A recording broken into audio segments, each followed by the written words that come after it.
Bonjour et bienvenue sur cette capsule sur les additions et soustractions de fractions. Prenons par exemple une demi plus 2 tiers. Certains d'entre vous auraient-ils tendance à additionner les numérateurs ensemble ainsi que les dénominateurs ensemble pour donner quelque chose qui a 3 cinquièmes pour résultat? Voyons si ça fait du sens. D'abord, si on lit cette phrase mathématique, elle se lira comme suit. Une demi plus 2 tiers. Tu as remarqué ici que mes numérateurs, c'est le nombre d'éléments dont je parle et les dénominateurs, ce sont le nom des éléments. Alors ici, je souhaite réunir un morceau qui s'appelle demi avec deux morceaux qui s'appellent des tiers. Ce qui veut dire qu'on souhaite réunir des éléments qui ne sont pas les mêmes, comme par exemple ici, une efface, ici, plus deux poissons. Dans cette dernière affirmation, auriez-vous tendance à additionner les nombres ensemble, ce qui donnerait 3, puis les noms des éléments ensemble pour donner des F-sons ou des poids-faces, 3 poids-faces ou 3 F-sons? Probablement pas. Un autre argument, cette fois encore avec une image, on y va avec la logique. Une demi, c'est la moitié d'un entier. On le voit ici. On veut lui ajouter 2 tiers, qui est plus qu'une demi. Logiquement, la demi de quelque chose, plus 2 morceaux qui représentent ensemble une partie plus grande qu'une demi, ça devrait dépasser un entier. Si j'ajoute ça ici, puis je viens les placer à côté de ma demi, ça devrait dépasser un entier. Est-ce que ça fait du sens dans ce cas-là que mon résultat soit 3 cinquièmes, qui est moins qu'un entier? Pas vraiment. Un dernier argument avec une image, alors je te montre un peu ce que ça donne, une demi plus 2 tiers. Donc ici, tu as une demi, puis 2 tiers qui sont représentés. Alors si je prends une demi et que je lui ajoute 2 tiers, voici ce que ça donne. Est-ce qu'on peut nommer ça? On peut pas additionner, on ne peut pas dire voici 3 fractions, parce que de toute façon, pour que ce soit des fractions, il faudrait que ce soit des parties égales, ce qui n'est pas le cas ici. Les 3 éléments ne sont pas des parties égales, donc on ne peut pas les nommer, on ne peut pas les appeler fractions. Donc, j'espère maintenant que tu as bien compris qu'il ne faut pas fonctionner de cette façon-là. J'imagine que tu as déjà entendu la fameuse phrase célèbre répétée par tous les profs de l'univers qui est « On ne peut pas additionner des pommes et des oranges ». On peut d'ailleurs encore moins soustraire des pommes d'un paquet d'oranges. Ben oui, tu sais, j'ai 5 pommes et Richard me vole 2 oranges. Combien me reste-t-il de... Bon, tu vois bien que ça ne fait aucun sens. Alors, il faut évidemment additionner chaque chose entre elles, entre mêmes éléments.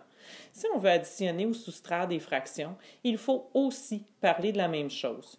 On additionne donc des cinquièmes avec des cinquièmes, on soustrait des huitièmes d'un paquet de huitièmes, ou encore on additionne des quarts avec d'autres quarts. Alors, qu'est-ce qu'on fait en fait avec une demi plus 2 tiers? Eh bien, c'est là qu'interviennent tes connaissances sur les fractions équivalentes. Tu peux d'abord te demander si tu peux transformer tes demi en tiers ou encore tes tiers en demi. Bon, ici, ce n'est pas le cas, c'est pas possible. 2 n'est pas un facteur de 3, puis 3, c'est pas un multiple de 2 et vice-versa. Il faut donc trouver un multiple commun aux deux nombres, comme 6 par exemple. On peut transformer des demi en sixième et on peut transformer aussi des tiers en sixième. Pour ce faire, eh bien, j'utilise mes connaissances ici pour passer de demi à sixième. Je vais tout simplement chercher par quoi je multiplie 2, donc par 3. Je fais la même chose avec mon numérateur, ce qui va me donner 3 sixièmes. Même chose pour mon 2 tiers. Qu'est-ce que je fais pour passer de tiers à sixième? Eh bien, je multiplie par 2. Eh bien, c'est la même chose avec mon numérateur.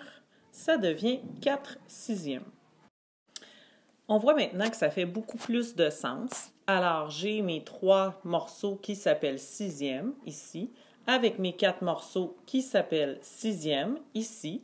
Donc, si j'additionne 3 sixièmes plus 4 sixièmes, ma réponse va donner un certain nombre de sixièmes.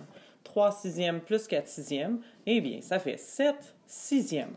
Tu as remarqué que je n'ai pas additionné mes dénominateurs ensemble, puisque mes dénominateurs, c'est le nom de mes parties. Tu te souviens de mes poids face ou de mes F-sons, alors on n'additionne pas le nom des éléments. On garde, on les conserve pour savoir comment on va appeler les éléments qu'on a additionnés ensemble. Je te le montre ici de façon plus imagée. Alors, tu as les 4 sixièmes ici, auxquels on ajoute 3 sixièmes. Eh bien, ça me donne 7 morceaux qui s'appellent sixièmes, soit 7 sixièmes, ou encore, comme on peut le voir ici, sous forme de nombre fractionnaire, un entier et un sixième.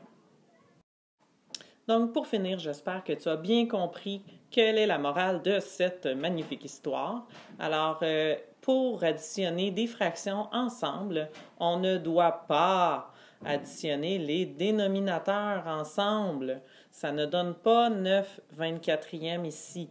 Ici, ce sont le nom des parties. Donc, si on veut additionner ensemble mes fractions, il faut que j'utilise mes connaissances sur les fractions équivalentes. Ici, 2/8e, eh bien, je vais le transformer en 16e, c'est possible. Qu'est-ce que je fais pour me rendre à 16? Je vais faire fois 2. Je fais la même chose en haut. 2 fois 2, 4. Alors, 4 16e plus 7 16e, 4 morceaux qui s'appellent 16e plus 7 morceaux qui s'appellent 16e, ça va me donner 11 morceaux qui s'appellent 16e. C'est ainsi que se termine cette merveilleuse capsule. J'espère que tu as le même regard brillant que cet élève, puisque désormais, la notion d'addition et de soustraction de fractions n'a plus de secret pour toi.